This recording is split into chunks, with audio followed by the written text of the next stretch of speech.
शुभ सकाळर शुभ शुभेच्छा। जय जगन्नाथ। आज मुझे सकाଳେ रोटी खाऊली गोटे कथा मो मन को आसला। तो से कथाटा हूँ आम प्रत्येक दिन जो खाद्य खाऊे भात हो रोटी हो मुढ़ी हो चूड़ा हो ब्रेड हो किसी भी तो ताकू समस्ते सबू जातिर लोक खाई था चाहे से हिंदू हो मुस्लिम हो क्रिश्चियन हो तो भोक तो समस्त सामान यदि खाद्य समस्त सामान तो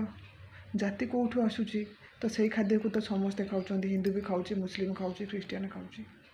जदि आम देहर रक्त समस्त भितर से गोटे नाली रंग तो जाति भेदर कौन पाई रोची जदि निद समस्त सामान ताहले जाति भेद कौन पाई रोची जदि स्वप्न समस्त सामान तापर भी जाति भेद कहीं रोची अरे जाति भेद बोधे गोटे दुर्बल मानवर दुर्बल मानविकता आ मानसिकता। आज आसतु समस्ते मिलमिशि करी एको हटेदेवा आम जीवन रू खाली नुह ए समाज रू ए दुनिया रू समस्ते भाई भौणी होकि रहिबा चाहे हिंदू हो मुस्लिम हो क्रिश्चियन हो कौन मिल से धर्म रू कौन मिल से जाति रू जदि आम समस्ते भगवान को सृष्टि रे आम मनीष जाति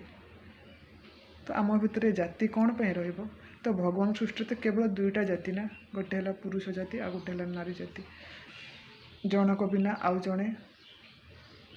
बंची ना कि बंची पार ना बा सृष्टि आग को जापर ना तो आम भितर एते बाछ विचार कौन पाई आज समस्ते शपथ करवा जे भगवान आमको केवल मनीष कर पठे किसी भल कम करके आम भितर केवल से गोटे जाति रो मनीष जाति आ मनीष जाति भितर दुईटा जाति रोटे है पुरुष जाति आ गोटे नारी जाति जी जनक सबु बले